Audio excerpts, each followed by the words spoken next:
Shalom. First and foremost, I want to give all praise, honor, and all glory unto Yahweh, Bahashem, Yahweh Shah, Bahashem, Rachak Wadash. Double honors to the apostles and the elders of Great Millstone who taught me this truth, and much respect to the Akim out there laboring in his work. Peace and salutation to the hopefully elect that are scattered abroad across the four corners of the earth. To you I say, Shalom. So yeah, it's going to be another quick news and prophecy update. And this is basically inspired by this article from the People's Voice entitled, WEF declares U.S. election null and void, predicts black swan events will reset humanity in 2025. Basically alluding to Revelation 12 and 12, where the scriptures outlines the fact that at some point these devils are going to lose it. So here it is, Revelation 12 and 12, therefore rejoice ye heavens, and ye that dwell in them. But woe or destruction to the inhabitants of the earth and of the sea, for the devil, which is Esau, is come down unto you, having great wrath, because he knoweth that he had but a short time. You see? So these devils who are in power understand that their time of having dominion is coming to its end. So they're moving desperately. All right, they're wearied in their counsels. That's pretty much right here. This guy is going to play a clip from a so-called insider who supposedly was within a meeting with Klaus Schwab. So he details the frustration of Klaus Schwab and how they have to pretty much bring humanity down into his knees. And primarily we're talking about America. You know, and 2025 is going to be that year. So before we play that, let's read this at the top. It says the World Economic Forum has officially kicked off in Davos, and the global elite, led by Klaus Schwab, and he's just a puppet, the real elites or the Rothschilds, are wasting no time making their agenda crystal clear. According to Schwab, the recent U.S. election results are proof that America can no longer govern itself. And so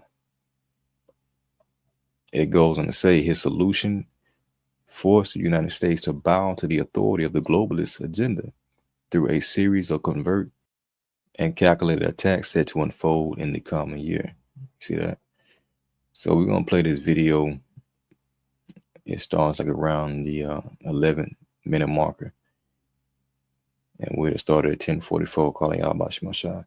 So basically, man, you got this insider, so-called, right, who got the scoop on, you know, the counsels of the wicked and how they're stressed out. Klaus Schwab is stressed out, mad, pissed off, all right, because of the election, in which they're not stressed out about the election at all. But we know that deep down, these devils are not feeling quietness in that belly, right, because that counsel is being rudely, interrupted by the testimony of Yahweh Shai, which has to be dealt with. But anyway, let's play this video and then we'll get back into the scriptures. Are the globalist elite in Davos? Let's face it, the elite are now running scared and are desperate to silence outraged voices of the people who are demanding justice for their crimes against humanity. Yeah, and so who would that voice be? Let's rewind it. Calls guardians of the democracy, which the fine print admits are the globalist elite in Davos. Let's face it, the elite are now running scared and are desperate to silence outraged voices of the people who are demanding justice for their crimes against humanity. So who are the ones demanding justice for their crimes against humanity? Who's crying out more than the Hebrew Israelites, man? Okay, that's what this thing is all centered around. I'm going to go ahead and let it play, and we'll get back into the scriptures. As the global elite convened behind the towering walls of the Davos Forum, one member, who was asked to remain anonymous for their safety, shared a disturbing account of a closed-door speech given by Klaus Schwab to the select few at the summit. It was a rare, unfiltered moment that revealed just how shaken and desperate the globalist elite have become after the recent US election results. Schwab, according to this insider, began his speech with barely concealed rage. He paced the room with visible agitation, his voice rising with every insane sentence. I gotta tell you what I heard behind those closed doors in Davos, man. It was chilling. Schwab, he wasn't the man I've seen before. He was fuming. When he got up to speak, the room went dead silent. You could feel the tension. I mean, you've heard the usual stuff, right? Climate change, globalism, blah, blah, blah. But this time, it was different. Schwab was angry, real angry. He started by railing against the US election results like they had personally wronged him. He says, the American people are too unpredictable, too dangerous. They cannot govern themselves anymore. He wasn't just mad about the election. It was like it broke him. He said, the US is an outdated experiment, and if we let them keep going, they'll drag the whole world down with them. And this nigga's not upset about the election, man. All that shit went according to plan. They need division. They need the people to be in an uproar, you know. But that doesn't stop the fact that those behind the scenes are worried, you know, about what's really going on. You know, things that are really throwing a monkey wrench within their plans. His voice was shaking. But then he gets all fired up. He starts talking about how we, the global elite, must act now, and we must do it fast. He's pacing around, all jittery, and he says, we can't afford gradualism anymore.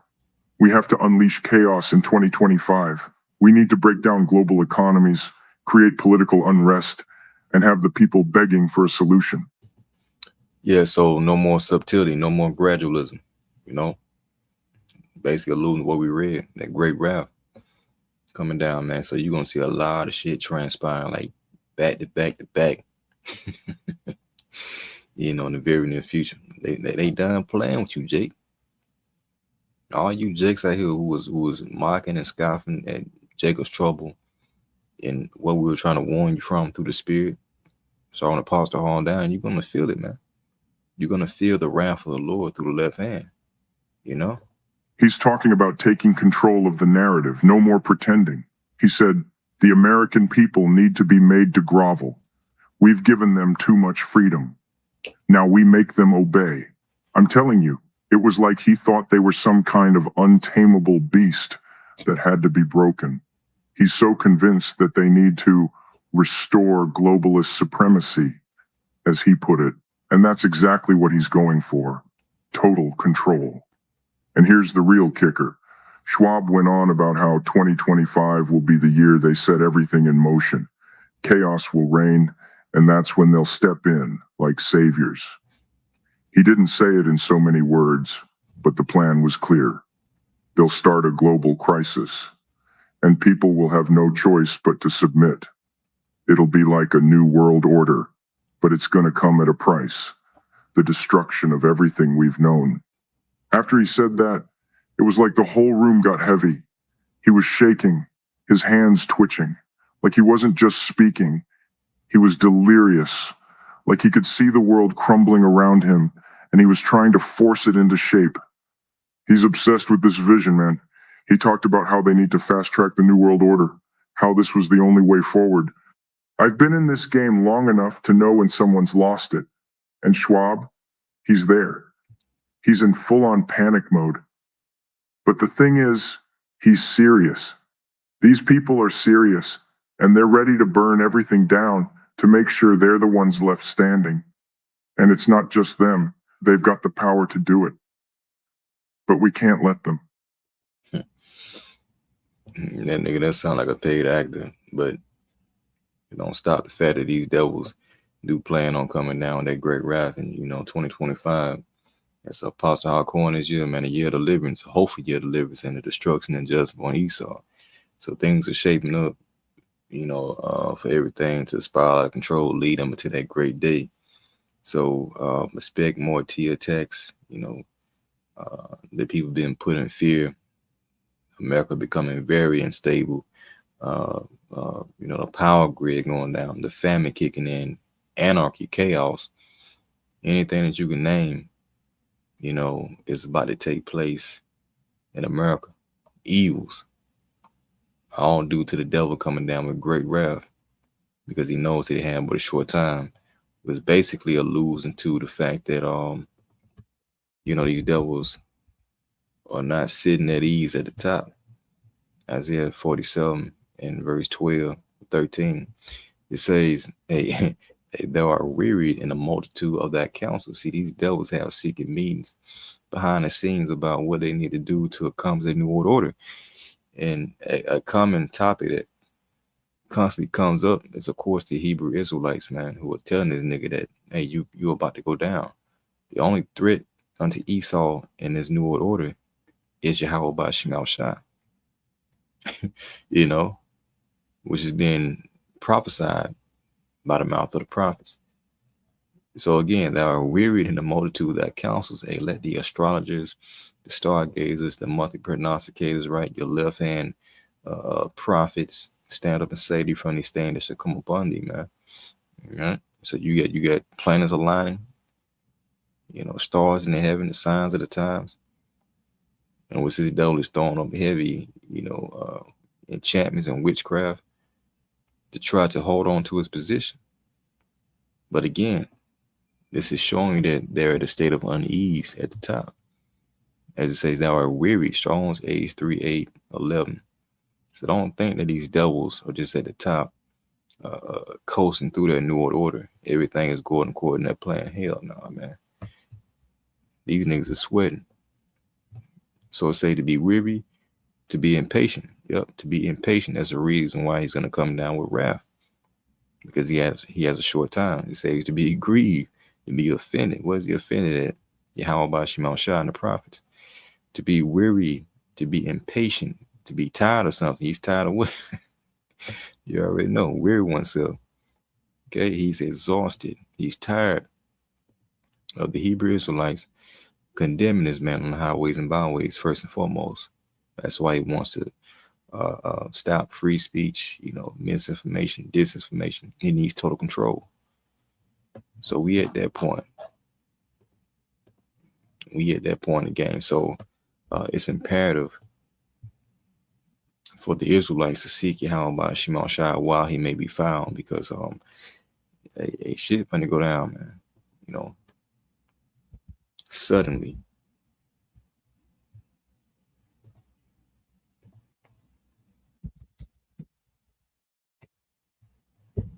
Yeah, so now the scripture says in Proverbs 3:25, hey, be not afraid of sudden fear.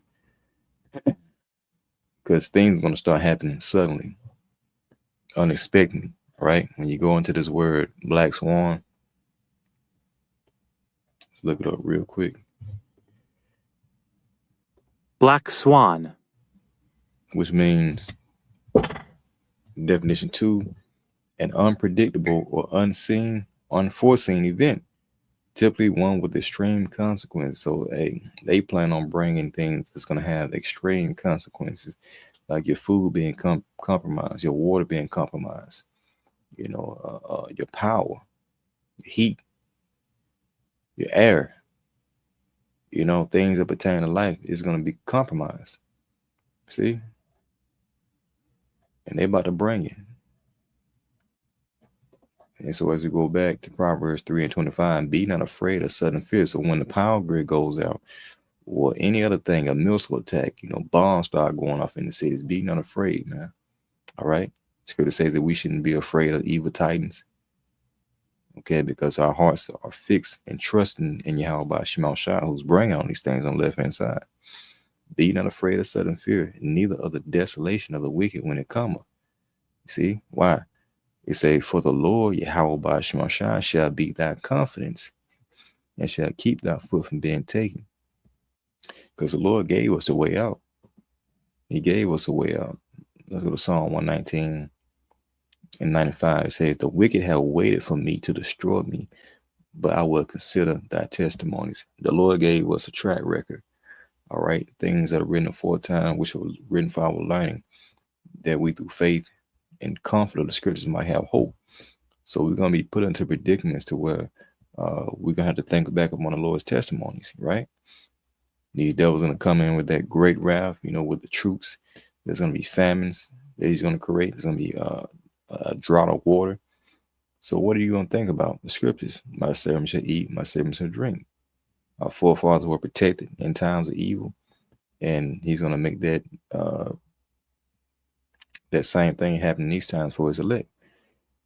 And so let's scroll down to verse 10 So it says, the wicked have laid a snare for me. You see, this ain't nothing but a trap that Esau said. Why? Because he wants full control.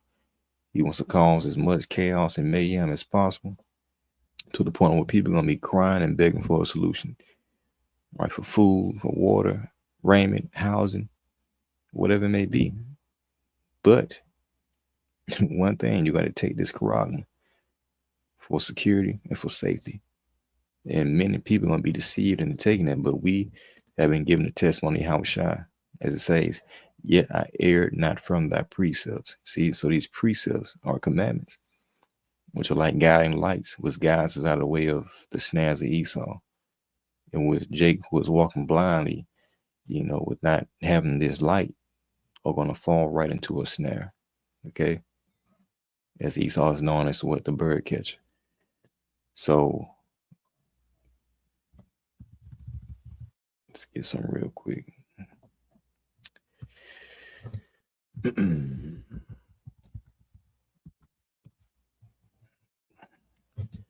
Yeah, so the book of Psalm 140, verse 1. Prayer for protection against the wicked. To the chief musician, the Psalm of David, deliver me, O Yahweh, by Shema Shah, from the evil man. Hey, preserve me from the violent man. And how are you preserved? Okay, how are you going to be preserved from all these said perils? Let's go ahead and get it.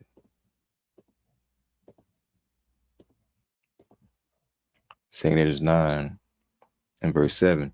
So it says, and everyone that shall be saved and shall be able to escape by his works, right? You doing the works of Yahweh by Shema Shah through faith.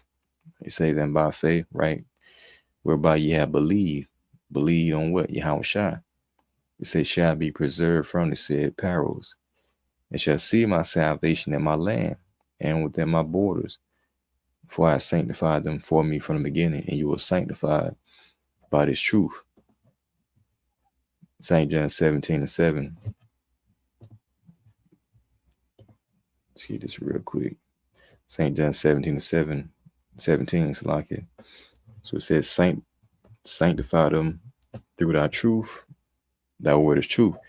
So the elect have been separated from this world, as you read up top, verse 16. They are not of the world, even as I am not of the world, right? Because we got a whole nother hope. So those whose minds have been elevated to the heavenly estate, dealing with this truth, will ultimately be reserved for the world to come. So let's go back, 2 Edges chapter 9 and verse 7. And everyone that shall be saved and shall be able to escape by his works and by faith, whereby ye have believed, shall be preserved from the said perils. When you preserve some, you basically keeping it intact. Let's see if we can get this definition. Despite the outside elements. Yep. It says maintain in its original or existing state. See? So the elect are going to be preserved in its original state throughout the said perils. And it's going to be a major separation between the elect versus the 2/3 in the world, man. Okay? That will be made known. So it says again, O Lord, all right, deliver me, O Lord, from the evil man, preserve me from the violent man, Esau, which imagine mischiefs in their heart. Hey, that's exactly what you just heard. We're going to collapse everything. We're going to bring America to its knees. They imagine mischiefs in their heart. Continually are they gathered together for war. They are sharpened their tongues like a serpent. Adam's poison is under their lips. All right, they double tongue. They speak peace unto you, but with the other tongue, they they spitting poison at you. Keep me, O Lord, Yahweh Shah, from the hands of the wicked, and preserve me from the violent man who have purpose to overthrow my goings. You see that? So this is that purpose, that new world order. That purpose is to overthrow our goings, to keep us from obtaining our lot of inheriting the earth. Okay, salvation, all that. So we in that season. I just want to go through that real quick. All right, because the devil said in 2025 we're gonna get it popping. So all you jakes outside this council, you're gonna see You're gonna know that a problem was among you once all this stuff start popping off. Jacob's trouble for you niggas. So with that, Lord willing, you edified to next time I say, Shalom.